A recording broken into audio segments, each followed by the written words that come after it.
Are we live? We are live. Okay, welcome everyone. We're just figuring out how to do this. It's our first time on live streaming for Monday Musings. Are we live? We are live. Uh-oh. Okay, welcome everyone. We're just figuring out how to do this. It's our first time on live streaming for Monday Musings. Are we live? We are live. Uh-oh. Okay, welcome everyone. We're just... What is happening? I gotta mute the different sites. Just figuring it out. Couple minutes until we start officially. We're just starting with our clicking of all the things. Oh man, this is weird. So many screens. We're live on way too many places, I guess. So we're live on YouTube. We're live on Facebook.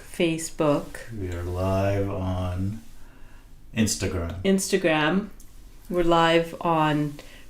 In 3 minutes, we're going to go live on Zoom, which is... so if you want to ask questions, join us on Zoom. You can find how to get there through our website, dragonflywellness.ca. Go to free courses, and then click for the Monday Musings registration, and then you'll get the Zoom link. So Dragonfly Wellness, free courses, Monday Musings. And we'll start the Zoom session soon. We'll open that up in a bit. And that Zoom session is if you want to interact with us. So we're not monitoring the YouTube or Facebook or Instagram sites. Yeah. We're only monitoring the chat in Zoom as far as interaction. So you're welcome to write things, but we won't see them until after. Maybe. We'll try. There might be some comments popping up here. Maybe. But I can't be doing we'll this. just look here and not look at all of those other things. So, okay, let's get going. 2 minutes until we open the Zoom room. People are starting to come in. Maybe for the people who are already watching, we could tell them a little bit about what we're doing. Happy New Year, first of all. Thanks for everyone that's joining on YouTube, Facebook, Instagram. I don't know where things are happening. I don't even know what it looks like on those platforms. Hopefully it looks fine. Again, we're changing the methodology a bit of Monday Musings, of how we're going to be delivering this. We'll talk about this in a minute or so. But yeah, thanks for joining in.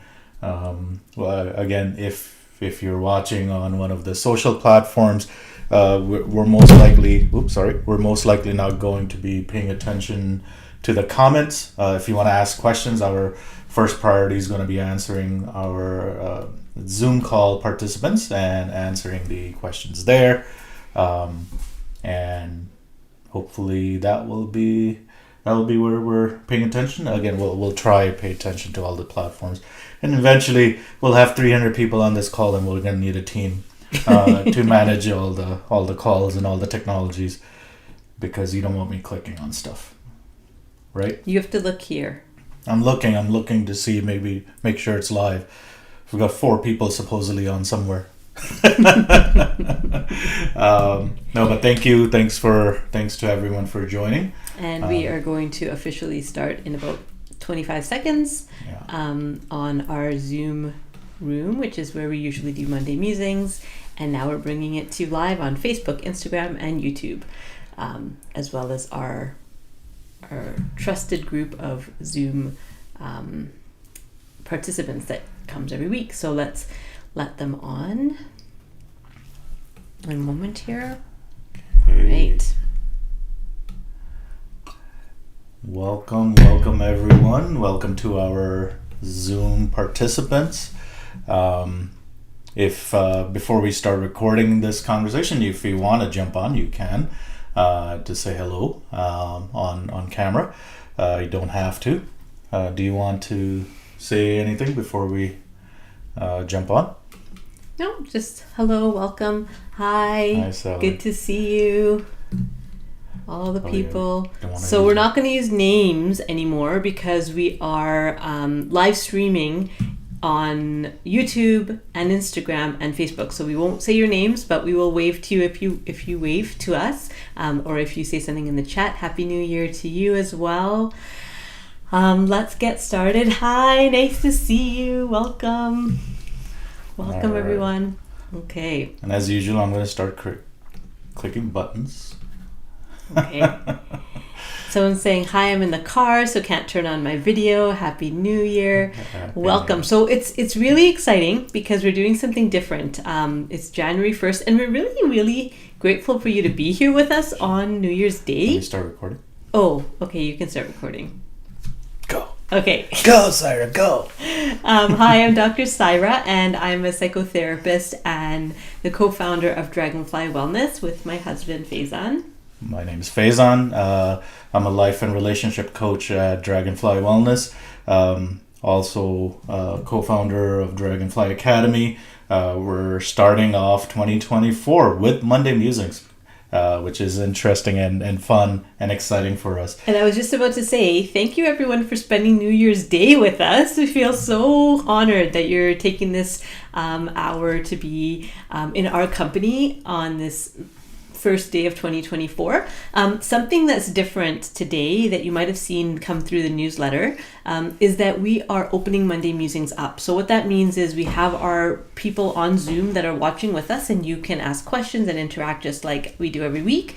We've also started live streaming, so other people who are not in the Zoom room can also watch on YouTube or Instagram or Facebook. So if you ever misplace your Zoom link or whatever and you need to watch on another platform, you can. However, the only people who are going to be interacting with as far as comments are people who come to the Zoom room for now. That's all we can manage because there's just too many screens and too many platforms. So welcome to those who are signing in from other areas, whether that's Facebook or Instagram or YouTube, or people who are watching this after the recording. So we've heard you, many people over the last couple of years have asked us, I missed last week's episode. How do I get connected? It was a topic that I really wanted to learn about, but I was out of town or I couldn't make it or whatever.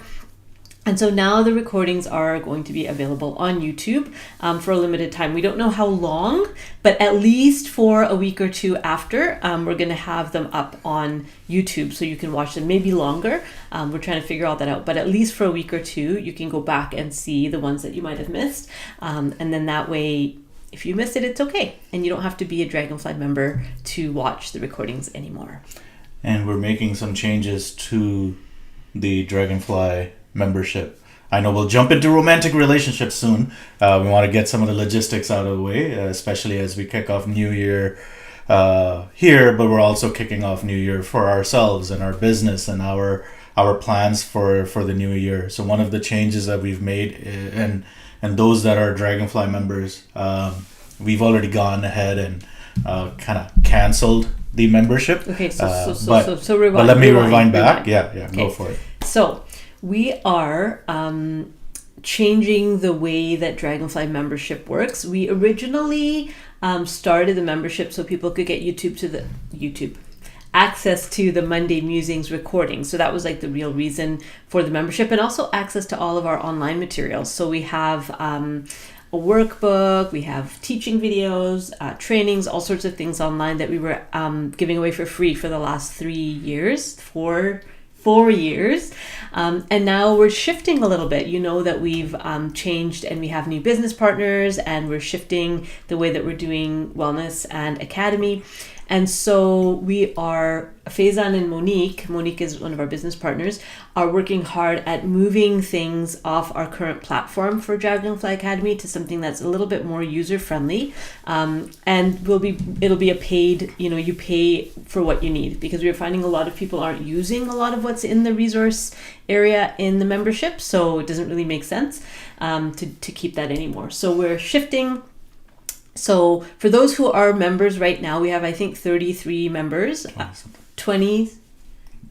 Last count was, I think people had canceled about 22. 22. So we have 22 members currently. And so for those 22 people, you will have access to all the materials until March 1st. And you won't be charged for your membership for January and February. So our gift back to you is that you get 2 months for free. And so until March 1st, you'll have access to everything on there. So go in and look around if you haven't already, if you're a member.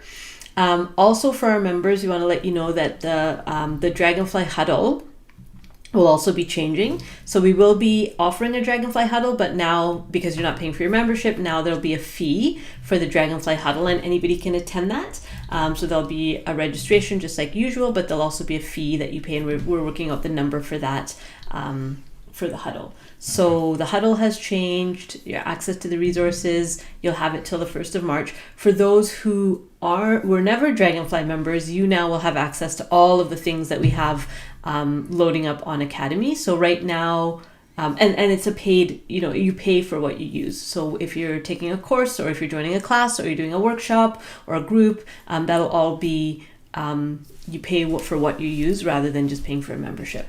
Yeah, we're still working out the details, but it's fun running a business and having to deal with logistics, changing things, and trying to figure out how we're going to do it. Yeah, trying to figure out what works. But our goal, and I hope you can join us in pushing out these links, is inviting other people, is to have a bigger platform, is to evolve and grow, like somebody's mentioning. We're hoping to have a bigger reach to our community, within our communities, and providing these types of resources. I think one of the things 2023 was a good reminder of, and we'll start now on our topic, was that there are a lot of people struggling, and there are a lot of people working on not struggling. Right, so there are a lot of people. There are a lot of people struggling with their relationships. There are a lot of people struggling with their lives, with anxiety and depression, and there are a lot of people working to get out of whatever is hurting them, or feels like it's hurting them. Right. And we're not the only ones that are the experts. I think that one thing we want to make clear here is whatever we share is from our learning. From what has possibly worked for us, and it's not meant to be a prescription for your life. We're hoping that you take any of this information that we share through our different channels, and apply it to your lives, right? And one of the things we're noticing is that you'll make it your own. We made all these teachings our own, and you will make it your own. We trust that. But what it takes is effort. And one of the things Saira and I are committing to, we're not going to talk about all the commitment, but not yet. No. But we'll tell you in 100 days. Yeah, but if one of the actually complete. But one of the commitments is doing the hard work, and it's pushing through, and it's challenging ourselves to doing the difficult things sometimes. Right? Sometimes the difficult thing is to stay quiet. Sometimes the difficult thing is to speak up. Right. And sometimes the difficult thing is to struggle with knowing when to speak up and when not to, right? But that's the hard part. The work, we can listen to all of these great things that are posted on social media that we might share as well, but the proof is in you implementing it. The proof is in us implementing it, right? So with that. We'll kind of jump into what seems to be easy for everyone is romantic relationships. It seems to be out there. So just to close that conversation on the membership, the Monday Musings that's now offered to everybody. So if you have any questions about the changes that are happening, keep your eye on your inbox, because we're going to be sending that information over email over the next few newsletters about what some of those changes are. So keep an eye out there. And by the end of the month, if all of your questions are not answered, ask us. For those who are our Zoom regulars, please ask us in the chat by the end of the month if your questions haven't been answered by then. Okay.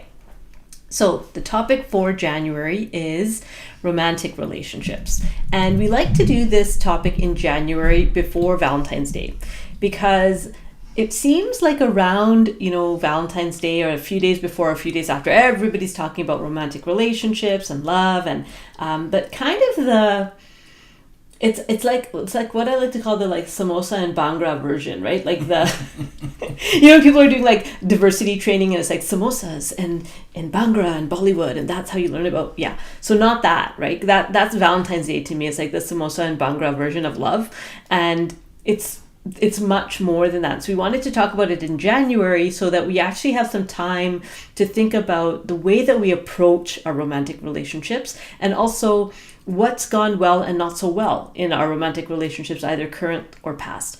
And we started this month with a video for those on our mailing list, about some different love styles, and so we want to unpack that with you a bit today. The video that I had made for Ask Dr. Saira last week was about the holidays going wrong, and we didn't want to start the year with that. So if you are interested, if your holidays did go wrong, go to Dragonfly Wellness TV. Faizan's pointing to it on YouTube, and then you can watch that short video. Subscribe. We're beholden to the, what is it? The Algorithm gods of YouTube. So on Facebook, Dragonfly Wellness Center. You can also request to join Dragonfly Growth Group if you are not already a member there. And that's just kind of a place where people from the community can share their thoughts and support each other. It's not monitored per se, but only people who request can get in. Yeah. So one of the things Saira and I believe about romantic relationships, or any relationship for that matter, is that there is a personal responsibility. And what that means, at least for us, is that nobody does 50-50. Right? We're all 100% in, or we're not. And sometimes we're not. That's okay, right? Like some days are not as good as another. It's fine. But the idea being that we take responsibility for our feelings, we take responsibility for our reactions and our triggers, and we heal them in this relationship.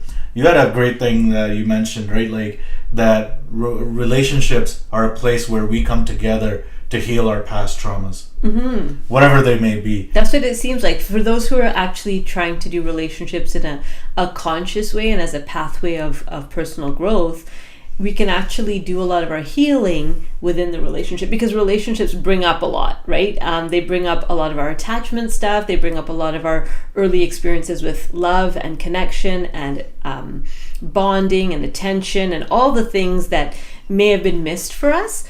They come up in relationship, and we have a chance to heal. And that's why we wanted to talk about these this particular video. Do you want to put the thing in the chat maybe at the end or something? What's that? The link to the video? Yeah, sure. So we'll put the link to the video everywhere after. But this is a video by Psych2Go is the name of the YouTube channel. It's really interesting. I like how they really break down psychology concepts really simply. Okay, Faizan's putting it in the YouTube link right now. I mean, the Zoom link right now. And YouTube, Facebook, Instagram, people will put it in the description or whatever. We'll figure it out. After. Yeah. So what this video talked about was attachment, how your attachment style could impact the kind of partner you show up as in relationship. Now, so sometimes I'll often send clients this video and have them review it if they're talking about challenges in relationship, either current or past, and we'll start to identify, in that relationship, what was your primary identity. You could have more than one, you could move between a couple, but generally most of us have one kind of preferred thing that we go to when we're in romantic relationships. And so in case you haven't had a chance to watch the video, we're going to tell you the concepts, and then let's have a bit of a discussion around this idea. Yeah. So let's start with there's 5 different attachment styles that are presented in that video. No, they're not attachment styles. Sorry, they're love styles. Yeah, because there's only... love styles presented within the video. But they kind of relate back to the specific attachment styles. So let's be clear, what are attachment styles? Yeah. So we've talked about this in other Monday Musings conversations. So there's anxious attachment, there's avoidant attachment, there's disorganized attachment. Okay, should I use the technical words or just what people are saying? Okay, I'll tell you what people are saying so that it doesn't get too technical. So there's anxious, there's avoidant, and they're securely attached. That's kind of what we mostly talk about in the field of relationships and romance. the scientific thing, the scientific words are a little bit different than that. And then when we go deeper into attachment, they also include disorganized attachment, which is a combination of anxious and avoidant. So for purposes of this conversation, we'll use those 3 attachment styles: secure, anxious, and avoidant. Those give birth to, according to the Psych2Go people, 5 love styles is what they call them. Love styles. So we're going to and these love styles, would you say, are, which we'll go over in a bit, they're more kind of unsecure attachments. Yes. Right? Like they're either anxious or avoidant or some sort of combination. So think of these love styles as the places that we go when our fight or flight mind is mostly running the show. Right? So if we're healed, if we're emotionally regulated, if we feel bonded and connected in our relationships, we'll tend to be demonstrating more the secure attachment style, love style. But this is not what we're talking about. We're talking about all those other times and all those other situations where we're not at our best. And so here we go. And again, please share your comments on if you're on a Zoom call. If you're watching this later, put your questions or your own experiences in the comment sections. So the first love style that the video talks about is the pleaser, right? And the pleaser is someone who may have been raised by an overly protective or an angry set of parents, possibly, and really what their goal is to be good and give comfort to others. So usually as children, we want comfort. We want we need to be comforted. But in this instance, the roles get switched, especially as children.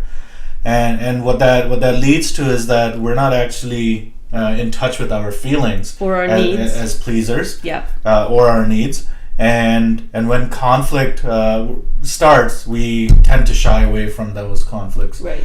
So in relationships, we'll just make the other person feel better. Yeah. So rather than kind of dealing with the situation head on, we want to make sure the other person's doing well, rather than us doing well. And this could be, again, we're talking about romantic relationships this month, but again, this can this love style can show up in any sort of a relationship. Right. So pleaser. So remember, we've talked about the fight or flight or freeze, and then we've added that. I mean, we haven't, but in the science they add a 4th one, which is appease, please and appease. And that is the person who, it makes it about other people being okay, makes me okay. If they're okay, then I can feel okay. And that's what the pleaser does. Now, think about what the downside of the pleaser love style might be. How about you type in the chat for those on our Zoom call? Type it in the chat. What are some of the downsides or the red flags of having a primarily pleaser relationship, specific in the context of romantic relationships? What are your thoughts? What could be the downside of being... The upside is that you're really generous and you're really giving and you really make sure that your partner's okay. What are some of the downsides? Yeah, someone's saying not good at taking care of themselves, not good at taking care of the self. Someone else is saying they will take abuse. Right, they maybe will put up with abuse and maybe they won't set boundaries. Someone else is saying it can be really lonely. Yeah, absolutely.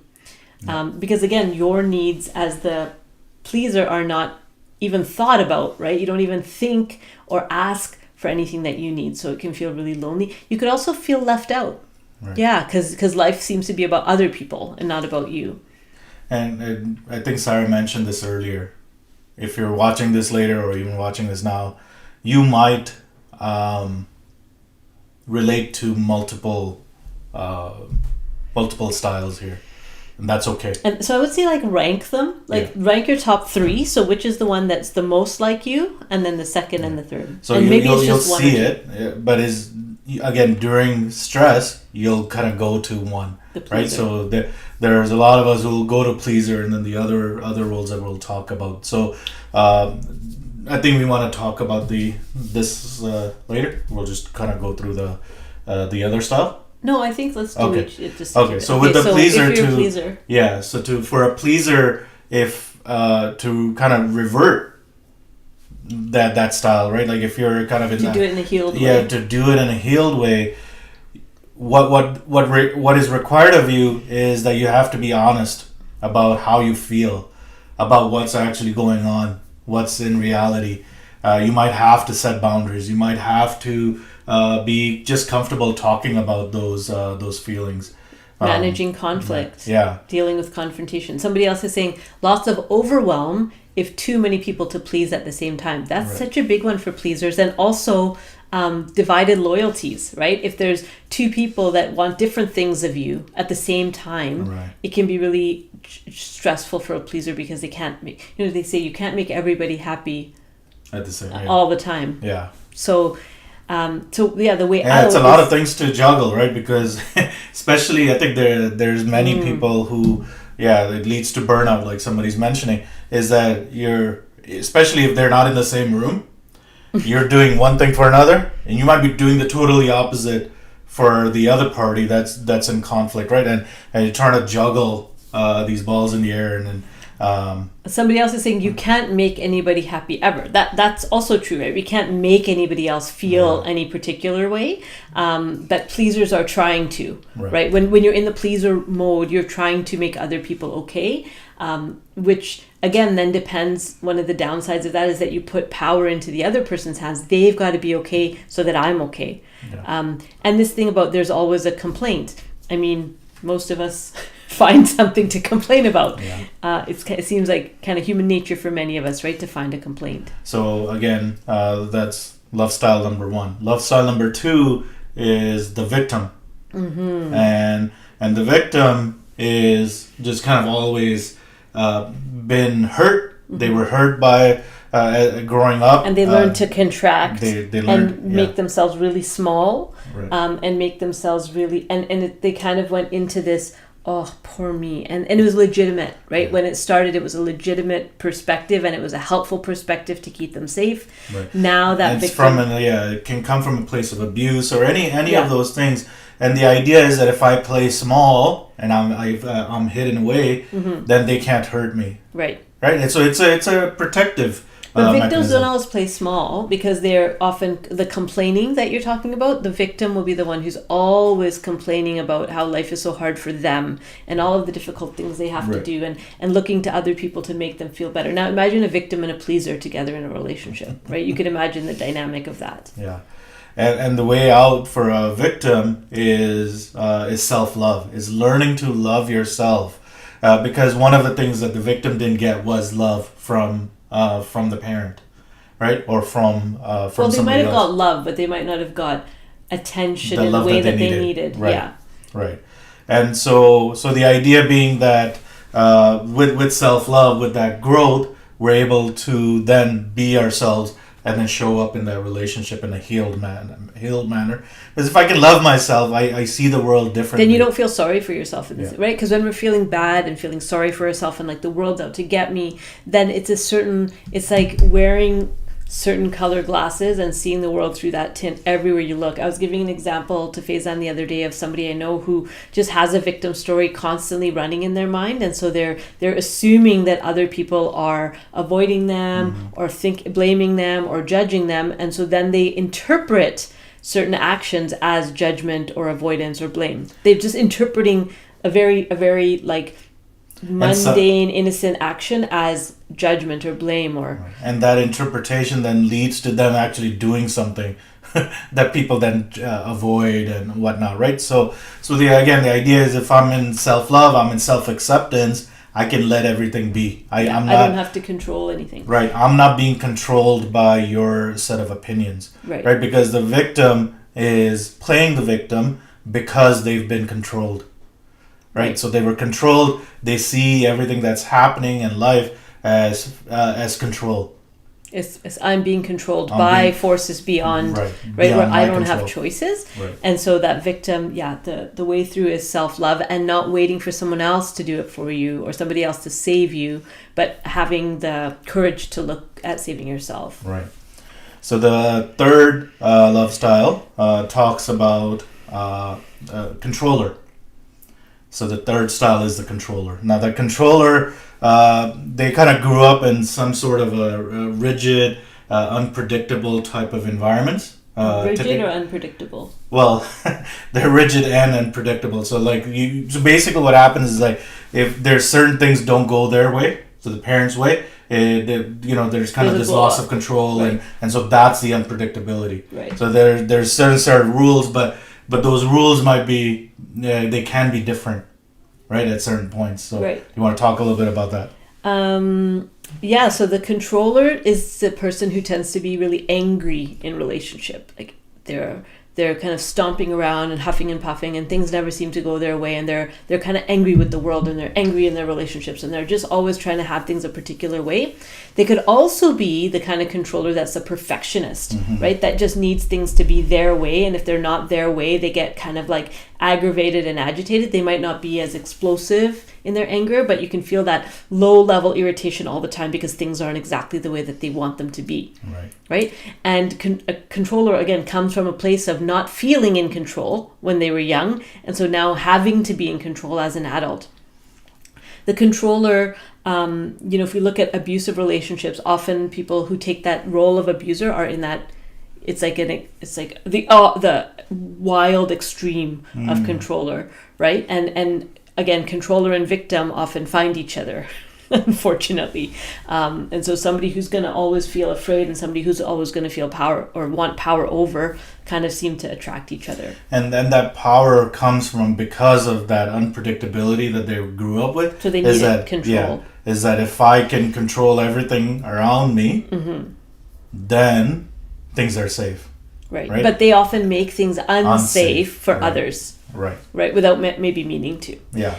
It's because their own sense of control, because things are meant to change. Nothing remains the same. Right? I didn't marry this person. You didn't marry this person, did you? Right? Like things change. It's not just about the physical appearance or anything like that. Our ideas change. Our certain sense of what we value at that point, right? Like the things that I valued 16, 17 years ago, I no longer value, right? Those no longer hold that power in my life like they used to. So again, if things are changing, that means that will throw everything off, right? And so in order to keep it the same, Saira must do X, Y, Z every day, all her life, right? That she can't grow.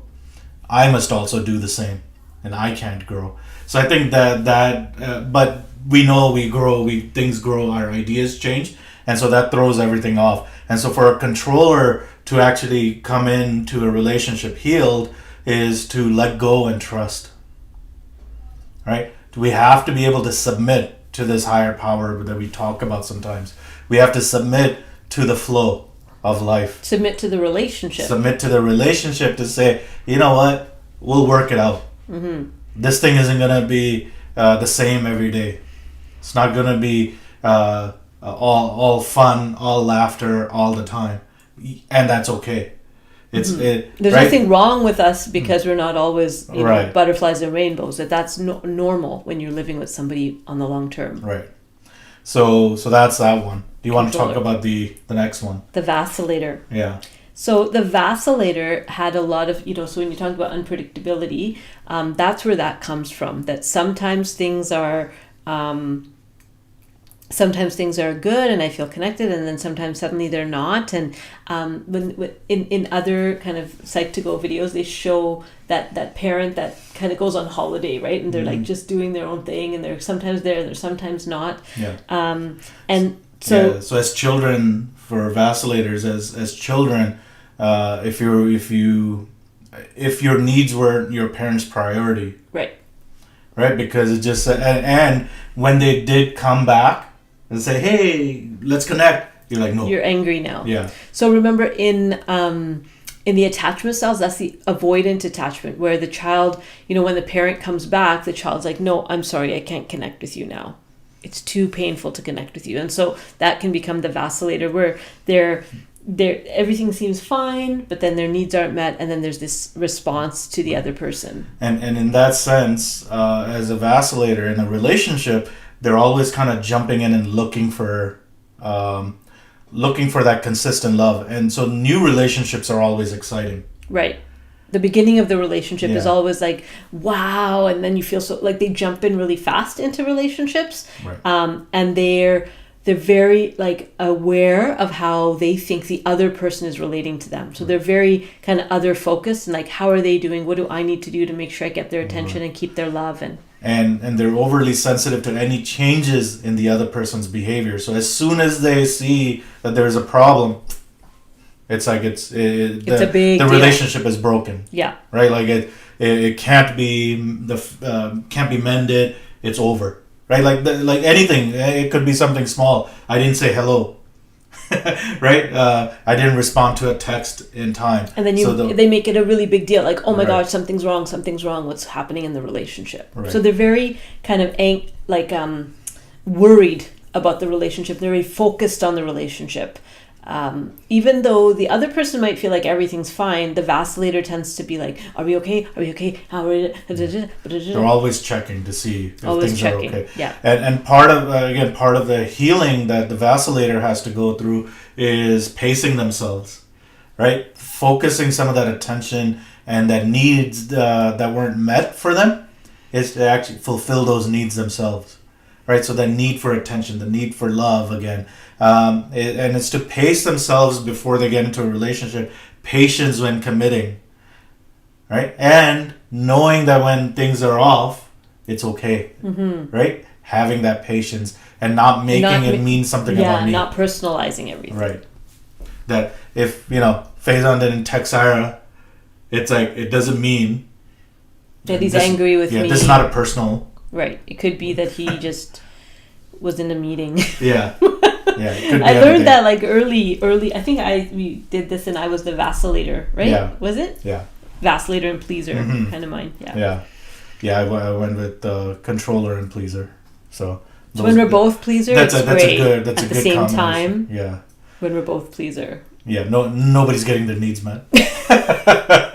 Well, we're kind of trying to fill each other's needs, but not from the right place. Not from the right place. Yeah. Okay, so the fifth and the last love style is the avoider, right? And the avoider, again, didn't have their needs met for whatever reason when they were growing up. And now, in a relationship, they always need space. Right. They always feel smothered. They always feel like... Yeah. You're asking too much of me. They're kind of pushing back and pushing away. And they can't take emotions, right? Like, so the emotions are the enemy. Yeah. Really. They tend to live up in their heads. They're more comfortable thinking or intellectualizing than actually feeling uncomfortable emotion. Right. As soon as there's any kind of a mood swing, it becomes a scary place to be from a relationship perspective. Like when the other person has a feeling, that's too much. I can't stand that. I want to get away from it. Or they might start getting feelings. It's like, no, right? Like it's like there's something wrong with me. And part of healing that, at least from an avoider perspective, is to be able to express those emotions, learning what's happening in my body, right? Like getting comfortable, because they've never been able to be comfortable when they were growing up. Everything was emotions were dangerous. Yeah, or swept under the rug. Right? Yeah. Not talked about. Nothing's wrong here. We don't talk about those things. Right. Or when emotions happen, they were so big that they were dangerous, like you said. So again, I think Saira and I, at least for me, I was a pleaser and controller. Working on healing a lot of that. You were where? Pleaser and vacillator. Pleaser and vacillator, yeah. I'd say I'd also kind of, if I was ranking it, I'd be controller, pleaser, and avoider. Mm-hmm. Those would be my kind of top three. If I don't know where would you end up? I think I would probably be, if I were to rank them, it'd be vacillator, pleaser, and victim. Right. Yeah. Okay, so if you're watching this later, nobody loves me. If you're watching this later, love to see your comments to kind of what your ranks are. If you're watching with us here on Zoom, if you don't mind, put your top 2 or top 3 if you're willing to share. So we'll read them again. So pleaser, victim, controller, vacillator, and avoider. And if you need us to repeat what any of those mean, let us know in the chat. And so part of this our conversation today. So please share while we continue having a conversation here. Is how do we use this to heal relationships? Yeah, because it's an interesting concept, right? We talk about really interesting concepts, but then we all, like, if you go away and you're like, oh, I learned something really interesting, but then you just kind of write it down in your notebook, never think about it again, then it's just like an intellectual exercise. But how do we actually use it? So somebody's asking. Yeah, let's just take. Okay, so the meaning. So pleaser is somebody who's thinking about how the other people are doing and making sure everyone around them is okay. Victim feels like nobody cares for them, nobody pays attention to them. They have a story about how life is hard. The controller wants things to be their way, and will get angry or passive aggressive if they're not their way. Vacillator is overly sensitive to any changes in the relationship, and very watchful of the tone of the relationship, constantly observing and checking, is the relationship okay? Right.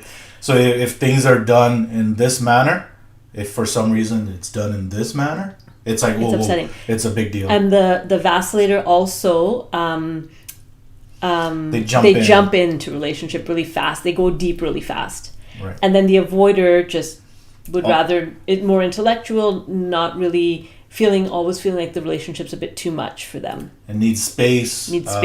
Is avoiding avoiding emotions. Yeah. It's not about emotions are actually scary and dangerous for them. And so part of, again, a pleaser to work out into a healing modality for pleasers to be honest about their feelings. For a victim is self-love. For a controller is to submit and letting go and trusting. For a vacillator is to be patient when committing, pacing themselves, being, again, paying attention to what their needs are. And then for an avoidant is to learn how to express emotions.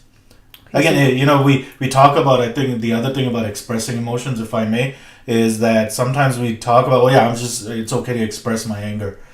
As long as it's not burning down the forest, right? Like it's okay to play with fire, as long as it doesn't start a forest fire. It's contained. Know this is right? Like it's in a contained manner. So there are ways to feel sadness. There are ways to feel anger. There are ways to feel any feelings in a safe and healed manner. When we say safe for the people around you, right? Because and for yourself as well. You can express emotion. And you could feel great after you express it, but what impact, what carnage have you left behind now that you've had that expression, right? And so we've been studying the Sedona method, which we'll talk about in another session, around a different way of working through emotions that aren't, hurting others or repressing it, but there's a third way. Is acknowledging it. Do you want to read some of these? Okay, so people are going through and sharing their list. So we have somebody saying pleaser, avoidant, controller. Someone else, pleaser and victim. Someone else is asking, can one be all, depending on the situation? Yeah, possibly. It's but possible, it might be interesting to see, like, which one do you most usually go to, right? Like, which is the one that's most, like, because I know I can be a controller at times, but it's not the one I usually go to. I can be a vacillator depending on the relationship. I can be, definitely, like I said, I can be a victim. I've been a victim. I've played the victim in my life. So I think you could for be sure, all, but maybe just think about which one do you generally go to most naturally. Somebody on Facebook is saying that they're pleaser and vacillator, right? So that's an interesting one as well. And it's not about. So one of the things that I want to make sure is that these theories, like Saira is saying, these theories are great. The idea behind this is to use this knowledge to take responsibility for your life. And somebody, I was listening to something the other day, and it kind of reminded it wasn't a unique thing that I heard. The responsibility just means the ability to respond, right? So either we're responding or we're reacting. Reacting means, right, like I'm poking Saira, and she just loses her whatever, right? Or not, or she's like, okay, I'll let you poke me, or whatever, right? However, she's just gonna react, like, okay, I guess this is what I have to do. Responding is like, whoa, hey, right? Like, is dealing with this situation in sort of a healed manner. And in the moment, right? So sometimes, like, we're talking about poking. We poke each other in relationship all the time, maybe not physically, but we poke each other. And so what happens is, for most of us, we tend to do an automatic response when we're poked. And we'll do the same response every time we're poked, right? And so what responsiveness is about actually noticing this moment, what's happening in this moment right now. What's needed here, rather than, oh, he always pokes me and I always do this, right? She always pokes me and then this is my response. It's like, what's happening here? Getting curious about what's actually going on rather than going into that automatic. Because when you live with the person for a while, you tend to get into these like grooves of what's natural and normal, and then sometimes those grooves need to be shaken up a bit and ask ourselves like, what, and not all poking, like, I mean, we're using the thing about poking, but even the fun stuff, right? Like the ways that we relate to each other in a fun way can be more interesting if we respond in the moment rather than just go into that automatic thing of how we always do it. Someone else is saying pleaser, victim, vacillator. Yeah, that's was there another question here somewhere? Yeah, somebody's asking about, I think. So someone's talking about, I think, the relationship with their child, their grown child. So this person has become calm because I've been giving up control. Has this person become calm because I've been giving up control? And me controlling him brought him to be angry and aggressive. So the thing about control, right? Nobody wants to be controlled. There's something in us. There's a mechanism in us that when somebody tries to control us, we will push back, even if that control is for our best interest. If somebody's telling you what to do, you will push back. And this isn't just adults. Children have this too. We have it from a very young age that we don't like being told what to do. And I feel like that's like our spiritual sovereignty. Somebody used that expression. I love that, right? There's a spiritual sovereign in me that knows what's best for me. And when somebody else steps in and tries to be that sovereign for me, I'm going to push back and say, no, that's not going to work for me, right? Sometimes the pushback is a knee-jerk reaction. And so when you try to control someone, they are going to push back. And different people push back in different ways. Some people push back by disengaging. Some people push back by being even more aggressive and more intense. So as we stop trying to control other people, we soften that spirit. We make space for their own spiritual sovereign to lead their lives. And I feel like in this work, there's this tendency to want to know what happened and why it happened. How. Yeah. So it's like, it's because this thing happened in my childhood. I really need to understand it so I can let it go. Right? No, I mean, but I do that. Oh right? My gosh. It's like because the mind. I giggle. I'll tell you why I giggled at that. Right. Do you want to share? Yeah. I mean, as a therapist, I hear that all the time, right? That I need to know what happened. And what I've learned and what the research tells us is you actually don't need to know.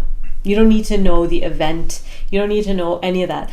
Because what's left with you is the emotional imprint. Right. So what we need to do is actually explore and release that emotional imprint of what happened. We don't need to know what happened. Because that emotional imprint we carry with us, the memories that we carry are not always accurate. Sometimes they're kind of made up. Right? Exactly. So it's not that we don't really need to know what was the event or what was the moment, because sometimes there isn't a moment where everything changed. It's just what's the emotional imprint that I'm left with, and how is that imprint now running my life? And the mind will try to use this as another excuse to leave you where you are, because they'll say, I'm a pleaser, that's who I am, that's my love style. And the mind and the brain, whatever you want, like, it loves automaticity. But like it loves reacting because it's easy. It's easy to wake up and do the same thing that I've been doing. It's difficult to like we're learning something about like waking up with just saying something positive, right? But it's easier to like, why do I have to wake up? It's still dark outside. Like, but because because we've been doing it. It's easy. I know how that feels. And so this idea of wanting to know what happened that caused something in my life or in somebody else's life, it's again our way of keeping us where we are. Can be. Yeah, because like this person asking, right, like controlling this their child, maybe that made them angry and aggressive. It's possible but in certain situations, control could have made that person a victim. Right? Or that could have made that person a pleaser. Right. Who knows, right? Like, again, it depends on how, right? Like their own personality. Yeah, like you might have had the same parents that your other two siblings, but you reacted differently. Right. I reacted differently than my two siblings, but it's to the same parenting. And like we've said before, this is not about blaming parents. Yeah. Like that's not Let that go. It's about understanding how we became the people we are and what we want to maybe adapt and change. So we had talked earlier about using these 5 now instead of, again, one more interesting intellectual concept. How might you use this information in your current relationships? Yeah. Tell us in the chat. So how if might you could you chat use some and of if this? you could put this in the comments, like provide us the information, like how do you want to use this information to take responsibility. Again, Saira and I don't know if the people like us for this or not, is we always talk about responsibility. We talk about our responsibility. My parents did what they did. They were as good as they could have been. I have to let that go, right? So one of the things is this is not about how, oh yeah, my childhood was tough. It was. I'm sure there were other tougher childhoods as well. Yet this is about how I want to, in this moment, make the changes that I would like. Mm-hmm. And so in this moment, knowing this information, how would you like to make the changes? What can you do? What would you do with this information? What have you done with this information? So the first thing that I did was, for me, it was very validating. So I'll tell you while people are kind of putting down their thoughts. It was really validating for me to say that, pleaser is actually a legitimate response. Like it's a legitimate way of being in relationship, because I always thought there was something wrong with me. Like, why am I so nice? And why am I so, like, I told myself a story about... Like you were beating yourself up for being a nice? Pleaser. Oh, okay. Yeah.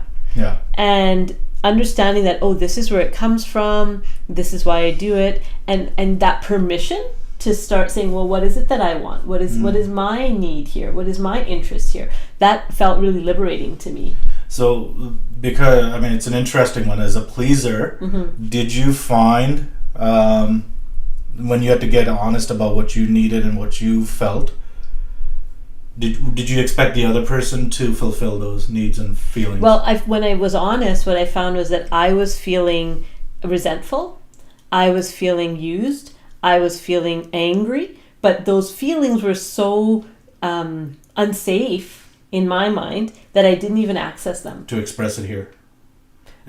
Yeah. Well, it's anywhere. Okay. Right? Even feel it, not even express it, but even experience those feelings was so uncomfortable for me. Right. So being honest about feelings wasn't like, I really want a holiday. No, it was like, I'm really mad. Yeah. I'm really mad at how much of my life I've given over to other people. I'm pissed off about that. Right. Right? And it really showed up as a therapist. Huge, because I stopped being a pleaser in therapy. Which meant my clients changed. Mm-hmm. Suddenly I had clients who didn't need me to like them, didn't need me to agree with them. They actually wanted to hear what I had to say. It was a huge shift for me about maybe 7 years ago, where it just shifted. I realized different people are finding me than before. Mm-hmm. Not people that just wanted me to say, it's okay, you're okay, but say, have you thought about this? And what about that? And I've noticed you said this, but then here you said that. And so that pleaser role was coming out not just in my relationship, but even in my work. Right? And I work with people who are, some of them also pleasers, so I had to kind of get real about that for myself. So that's how I used it. Right. Here's some other people who are sharing. Having self-awareness and taking responsibility. Somebody else is saying, becoming aware of what I do and sit back and figure out what changes I can make to make my relationship better, instead of blaming my partner about why things aren't working. That's the huge one. That's why we do this work, right? We actually were looking at something today, some workshop or something, where the woman was saying it just takes one. Right. And we're like, yeah, somebody else is also saying that. I believe, and I've seen, that it only takes one person in a relation, not even just a romantic relationship, but any relationship. It takes one person to decide to shift and see things a little bit differently, and the relationship transforms. Any relationship. Yeah. Even the really, really, really, really hard ones. Yeah. I found letting go of control, right? Actually submitting and going with the flow and trusting. Remember when we used to go for road trips? How I used to be. Now we leave at around the same time. Gosh. Maybe we leave even earlier. It was so stressful, this guy, man. It's like we were all just beyond edge from the night before, because he was just so grumpy and controlling in the morning, and it was oh man. We'd leave 7 minutes late and there'd be a grumpy car ride. It was awful. It was awful. Now it's an hour and a half late, stop for gas, or we're on time, and it doesn't really matter. It's just so much more fun to drive places with you. But part of it was to being okay with not knowing the outcome, right? Like, so as a controller, there was a certain outcome that was required for things to be safe, and now giving up knowing that outcome, mainly because the sense of control didn't actually generate the outcome I thought it would. What outcome did it generate? It, like financially, we were in debt. Yeah, like just a few years ago. Relationally, you were in a deep depression a few years ago, which I couldn't fix, right? And with kids, they had their ups and downs, right? Like, so it was like there was nothing I could do to fix you, fix the kids, fix the finances. And it's like at a certain point, it just had to be let go and say, okay, what am I supposed to do, right? And just doing my part and being okay with that part, trusting what's happening around me. But again, it took we talk about hard work and we talk about personal responsibility. But in that instance, like understanding what my fear was, right? Facing the fear and not giving in to other people's opinion of how things should be, right? And as a pleaser, for me, it was being able to put my needs as a priority sometimes over other people.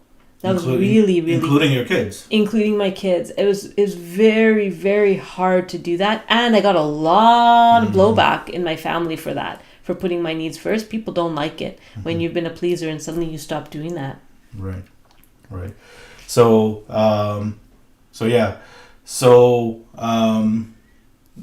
from a relationship perspective, again, knowing this information, hopefully you continue sharing what you're going to do with this information.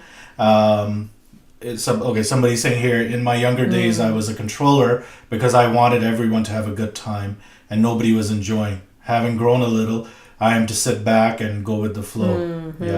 Yeah. That's what I noticed. So we had our office Christmas party a couple of weeks ago, and it was the most enjoyment I've ever had hosting, ever.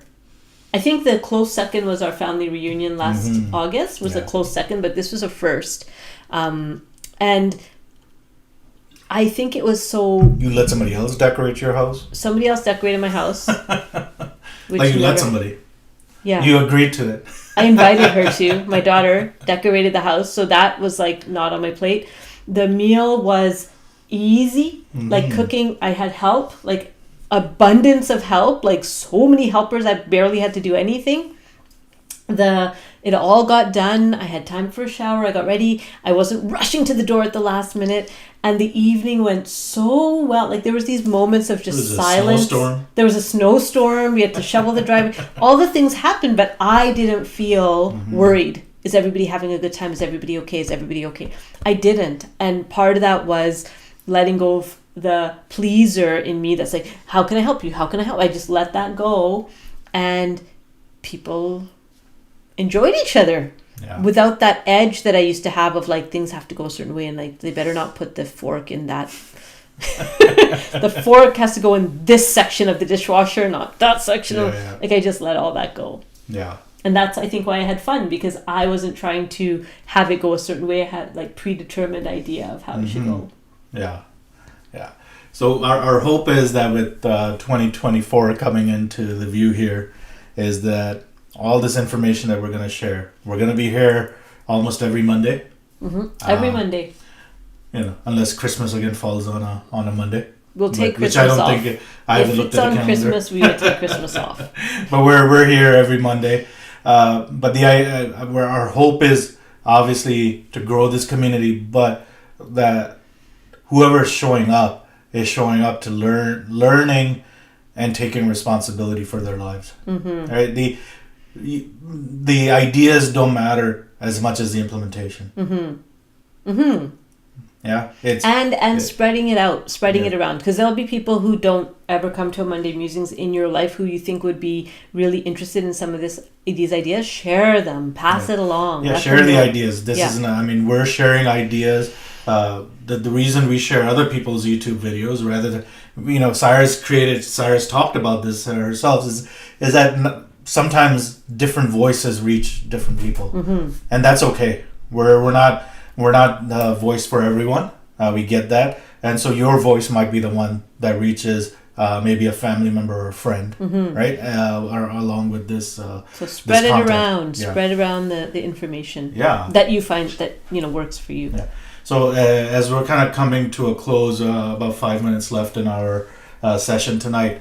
Anything you want to talk about with love styles that wasn't shared, and how it might impact, right? Like what should we be on the lookout for? So what I think we've talked about our own. Can you talk about if you see any of these love styles in your partner possibly? Oh, that's a good one. So that's a really good. Someone saying I learned something at every session. That's so good to hear. Great, thank you. So if I learned this, and then if I were in the Monday Musings group and I learned this, and then I went home and I thought, yeah, Faizan's really in controller. So for many of us, our instinct would be, hey Faizan, let me teach you about love styles. Don't you think you're the controller? Dun, dun, dun. And that's how I would want to implement these learnings, right? But it's fix the other person. No, help the other person. Help. That help them so they can be fixed. So that I can feel better. Really, it's about me. But what I think I would do, and a different way of doing that is to say, okay, so they're maybe more of the controller. What might that be like for them? Can I reinterpret some of their behaviors and their responses, knowing that maybe their love style is controller? And maybe I stop taking their controlling so personally. Right, that it comes from maybe some other way.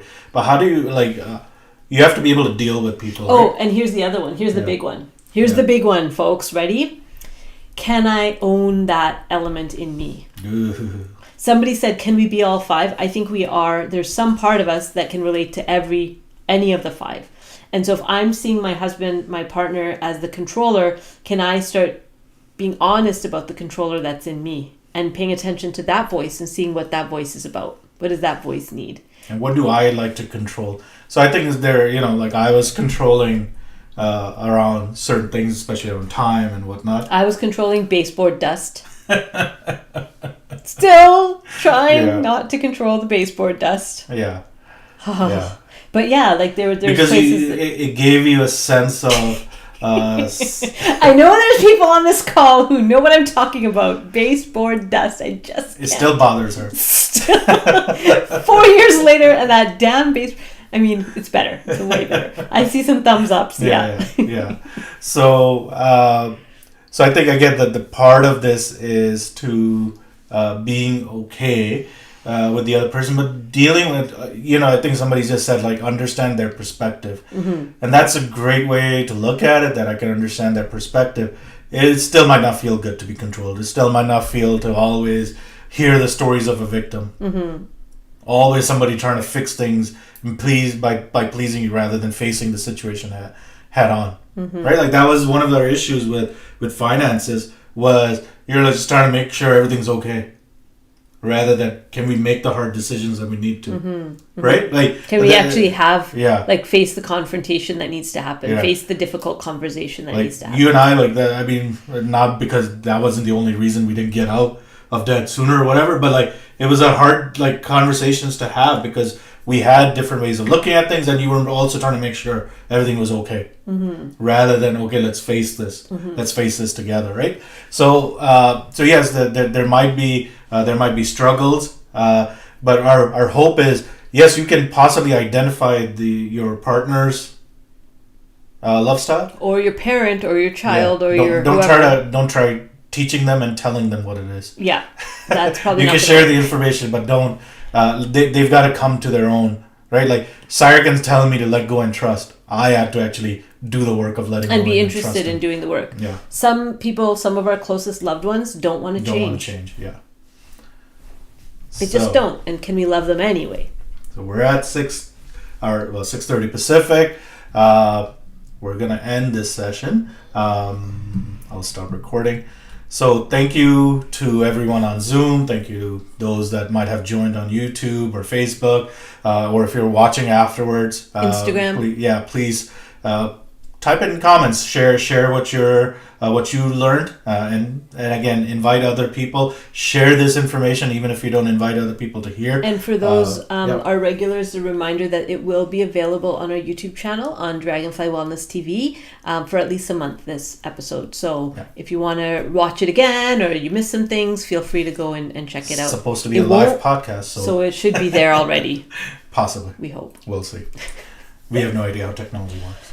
All right. So people are saying thank you, many blessings to you. Happy 2024. Yes. Happy New Year. I have to go. Thanks for the wonderful information, examples. Really appreciate it. All right. So let's remove our spotlight. And we're just going to end this